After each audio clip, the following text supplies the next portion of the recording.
Professional BS programme. ఇది కేవలం degree కాదు, మీ ఫ్యూచర్ కెరీర్ కి డైరెక్ట్ గేట్వే. పూర్తి వివరాలకు వెంటనే స్క్రీన్ పై కనిపిస్తున్న నంబర్స్ కి కాల్ చేయండి.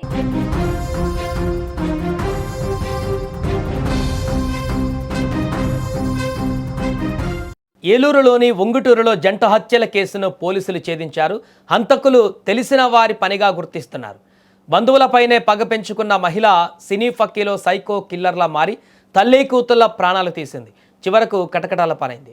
గ్రామ శివారు జీడి తోటలో మిస్టరీగా మారిన జంట హత్యల కేసును పోలీసులు ఉభయ జిల్లాలలో సంచలనం రేకెత్తించినటువంటి ఈ కేసులో 3 నిందితులను అరెస్టు చేశారు.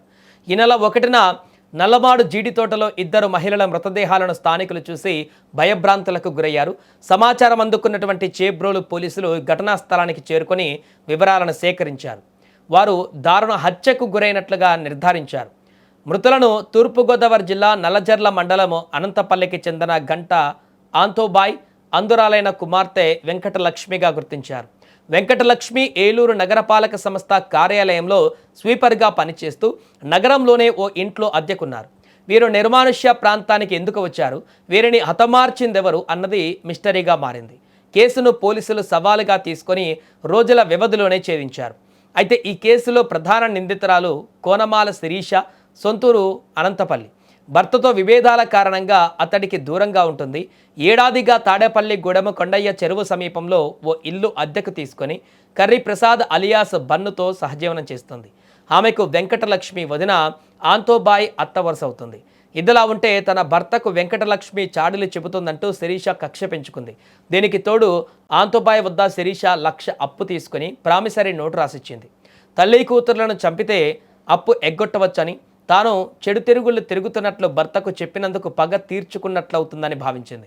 ఈ నేపథ్యంలోనే పథకం ప్రకారమే ₹1,00,000 అప్పు తిరిగి ఇచ్చేస్తానని కలిసి సరదాగా మద్యం తాగుదామని గత నెల 29న నమ్మకంగా ఆంతోబాయ్ వెంకటలక్ష్మిని నమ్మబాడుకు రప్పించింది. మద్యంలో గుళికలు కలిపి చంపాలన్నది పథకం. ప్రియుడు ప్రసాద్తో గుళికలు తెప్పించింది. అతడికి ఆసు దుర్గ సహాయం చేసింది. జీడి తోటకొచ్చినటువంటి ఆంతోబాయ్ వెంకటలక్ష్మితో మద్యం తాగించింది. వారు చనిపోకపోవడంతో తన వెంట తెచ్చుకున్నటువంటి బ్లేడ్తో ముఖంపై దాడి చేసింది. బండరాయితో కొట్టి 2 చంపింది. వారి వద్దనున్నటువంటి బంగారు నగలు తీసుకొని ఫోన్లను స్వాధీనం చేసుకుని కాలువలో పడేసింది. అంతకుముందే ఏలూరులో తల్లి కూతుళ్లను చంపేందుకు శిరీష రెక్కి నిర్వహించింది. అక్కడ వీలు కాకపోవడంతో ప్రయత్నం విరమించుకుంది. రోజుల వ్యవధిలోనే ఈ కేసును పోలీసులు ఛేదించారు. ఏలూరు డీఎస్పీ శ్రవణ్ కుమార్ ఆధ్వర్యంలో దర్యాప్తు అధికారిగా నియమించారు. జంగారెడ్డిగూడెం ఏఎస్పీ సుస్మిత, శిక్షణ ఐపీఎస్ అధికారిని జయశర్మ పర్యవేక్షించారు. సీసీ ఫుటేజీలు, కాల్ డేటా ఆధారంగా నిందితులను కనిపెట్టారు. ఈ నెల 5న నల్లజర్ల తాడేపల్లిగూడెం రోడ్డులో శిరీష, కర్రీ ప్రసాద్, వీరికి సహకరించిన అనంతపల్లికి చెందిన దుర్గను అరెస్టు చేశారు. నిందితుల నుంచి బంగారు నగలు, హత్యకు ఉపయోగించిన సాధనాలు, ద్విచక్ర వాహనము, ఫోన్లు స్వాధీనం చేసుకున్నారు.